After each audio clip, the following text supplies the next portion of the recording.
Donc, bonjour, on va continuer aujourd'hui avec les formulaires dans Bootstrap. Donc, on a déjà vu qu'on pouvait améliorer en général le look de notre site, mais particulièrement là, pour les formulaires, ça va être vraiment pratique.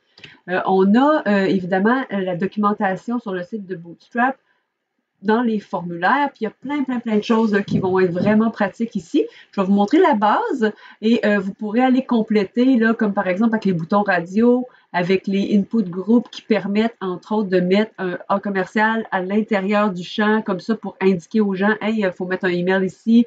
Ça fonctionne aussi avec les signes de dollars, avec vraiment plein de choses. En fait, on peut jouer avec la façon qu'on arrange nos formulaires pour que ce soit vraiment très précis pour l'utilisateur. OK? Donc, il y a plein de choses ici. Okay, au niveau aussi des boutons radio, oui, on peut les faire normaux, tu sais, les checkbox, cases à cocher, les boutons radio, excusez, un petit peu plus bas. Mais il y a plein d'autres façons. Par exemple, je pourrais les changer pour des switches comme ça. Je peux aussi les faire sur la même ligne plutôt que sur des lignes séparées. Il y a vraiment plein d'options supplémentaires que vous pourrez aller donc regarder sur le site. Je vais commencer par vous montrer la base, puis ensuite, vous pourrez fouiller là, en regardant ça sur le site. Fait que la base, ben, on va commencer par mettre notre container. Hein? Donc, on se souvient qu'on met une div avec soit le container normal, soit le container fluide. Puis ensuite, ben, on va aller mettre là-dedans un formulaire parce que c'est ça qu'on a besoin pour l'instant. Donc, notre formulaire, ben là, pour l'instant, l'action, c'est pas ça qui nous importe. Donc, on va laisser ça vide, mais c'est sûr que il va falloir éventuellement, quand on va arriver un petit peu plus tard, qu'il se passe quelque chose, donc pour récupérer les données. Mais là, on va vraiment juste travailler le look. Okay? Donc, vous pouvez mettre ce que vous voulez dans l'action, c'est pas vraiment grave. Et là, dans le look, ben, je vais mettre comme d'habitude toujours un label puis un input ou de temps en temps un select, mais il va y avoir des classes CSS qui vont venir améliorer mon look. C'est vraiment juste une question de disposition. Si par exemple, je mets un label, puis je mets ça pour, je ne sais pas moi, un champ nom par exemple, OK, ben, je vais faire comme d'habitude, puis je vais aller marquer non, puis je vais ensuite me mettre un input, oups, excusez, un input texte normal, hein, avec non et oups, quelque chose comme ça. Avec déjà, on peut aller voir de quoi ça a l'air et on voit que c'est déjà un petit peu plus joli. Bon, je ne sais pas si vous remarquez, là, mais les petits coins ronds et tout ça, là, je vais juste désactiver Bootstrap pour qu'on voit un petit peu le look différent qu'on a déjà là, avec notre formulaire. OK? Donc, pas juste le fait que ça soit un petit peu plus à droite, là, mais le look, le texte, etc. OK? Je vais réactiver et je vais en fait inclure ça dans mon container parce que ça fait bizarre d'avoir ça complètement à gauche quand le reste est à droite. Et je vais continuer, par exemple, avec un deuxième champ qui pourrait être, par exemple, le prénom. Hein, c'est pas de spécial de ce côté-là. Prénom, oups.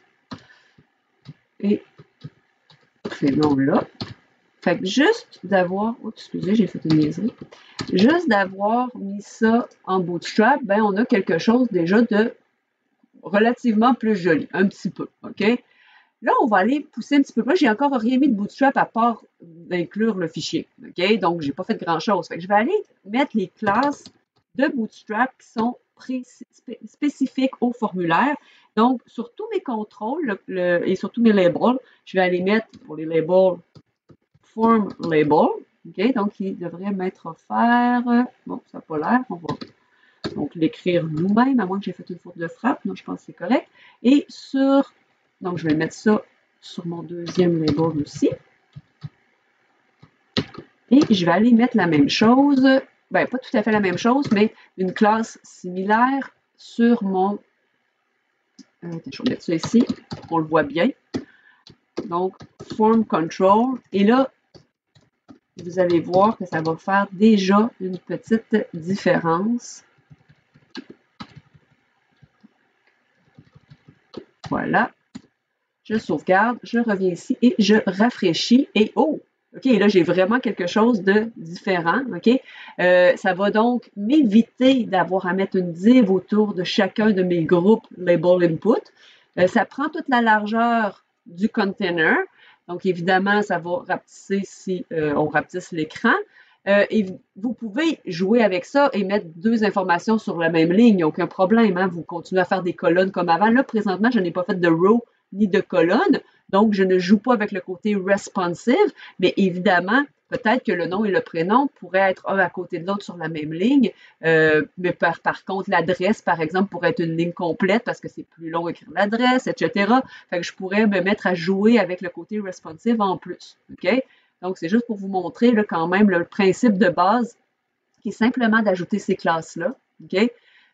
Pour permettre d'avoir un look là, vraiment déjà un tout petit peu plus beau avec ça. Évidemment, j'ai commencé à vous montrer un petit peu quand je vous ai présenté vite la doc là, au début de la vidéo. On a des trucs particuliers quand on arrive avec les checkbox, avec les boutons radio, etc. Donc, ça va nous permettre de faire un alignement, encore une fois, là, dans le même style, plus joli pour les boutons radio et les cases à cocher. Donc, pour avoir plus d'informations, vraiment, là, au lieu de marquer Form Control, par exemple, ça va être Form Check Input, Form Check Label. Donc, on rajoute le côté Form Check dans la classe et on englobe ça dans une div Form Check. Donc, c'est quand même un petit peu plus de code pour faire les boutons radio et les cases à cocher. Je vous invite à aller voir sur le site ce que je vous ai montré tout à l'heure. Il y a vraiment une section checkbox et bouton radio. Là. Fait que vous avez juste à suivre ce qui est marqué là. Je vous montre deux, trois petites autres affaires avant de vous laisser essayer. Peut-être juste se rajouter un bouton Submit. Wow, je vais me dire. Un bouton Submit avec une value. Bon, là, je ne sais pas ça va être quoi. Fait qu'on va marquer Envoyer. Et on va avoir notre bouton. Là, on peut aller aussi pour les boutons, jouer avec le look. Donc, si on s'en va voir qu'est-ce qu'ils ont mis dans un exemple complet pour les boutons, juste pour vous montrer, là, pour avoir le petit look bleu, on pourrait avoir à la place d'input simplement button avec la sorte, en fait, le button ou input ne va pas changer grand-chose, c'est plus la classe ici qui va me donner un look. Donc, le BTN pour avoir un petit look bouton et le BTN Primary qui est, pensez à la vidéo précédente, on avait Text Primary, ça joue sur les couleurs. Donc, BTN Primary, ben, c'est la même chose, c'est la même couleur. Le Primary, c'est bleu. Le Text Primary était bleu. Encore une fois, si on change le gabarit complet de notre Bootstrap, ben, ça serait des couleurs différentes. Fait que, tu sais, si je m'en vais rajouter ici, donc, une classe, simplement BTN, on va voir que sur mon résultat, ça fait pas, tu sais, visuellement, ça, en tout cas, c'est pas intéressant, que c'est pas complet, OK? Et on va aller rajouter notre primary pour indiquer quelle couleur.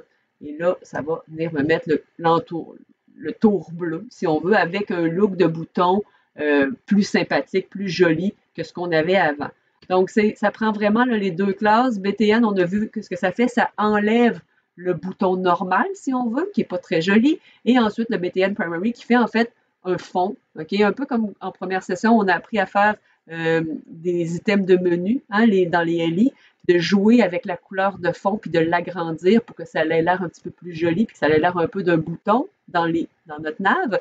Mais là, c'est un petit peu la même chose, sauf que c'est pas nous qui le fait. Hein, c'est Bootstrap qui s'occupe de ça pour nous. Fait que, juste avec ça, on a, comme vous voyez, là, imaginez que le formulaire est plus grand puis qu'il y a plus de choses dedans, quelque chose de plus joli que si on l'avait fait là, sans Bootstrap. Hein, déjà, juste pour vous prouver, hein, on se réenlève Bootstrap de là 2 secondes, voir ça a l'air de quoi. Pas mal moins joli. Hein, puis j'ai pas fait un gros effort là, pour réussir à avoir ce résultat-là. Fait que je vais vous laisser expérimenter. Je vous remonte là, sur le site de Bootstrap dans les forms. Surtout, check and radios puis select quand vous êtes dans les listes déroulantes. Hein, parce que pour les choses de base, je viens de vous les montrer. Sinon, si jamais vous avez des ranges, c'est-à-dire donc des contrôleurs de nombres là, plus petits, plus grands, mais ça, c'est plus rare. Okay? C'est pour ça que j'insiste, select, check and radios qui va être intéressant, puis le input group qui nous permet de faire des trucs comme ça, que c'est vraiment le fun aussi. C'est surtout cette partie-là. Ça pourrait, je ne vous demanderai pas de le faire, mais les floating labels, c'est qu'au lieu d'avoir un label à part, il est à l'intérieur, il flotte par-dessus notre input. Il est quand même codé séparément. Là. Il y a quand même le champ label, mais le look est par-dessus. Moi, personnellement, je sais pas, je pense que j'aime moins ça un petit peu, mais en tout cas, ça dépend, OK? Fait qu'il y a plein de choses si on fouille. Je Je vous avouerai que je connais pas tous les détails, hein, il y a vraiment beaucoup de choses, mais les choses de base, là, donc, sont vraiment évidentes à trouver. Donc, je vais vous laisser aller expérimenter ça. Fait qu'on n'aura pas une trop longue vidéo aujourd'hui, le but étant vraiment que vous pratiquiez. Fait que, on se revoit plus tard. Bye!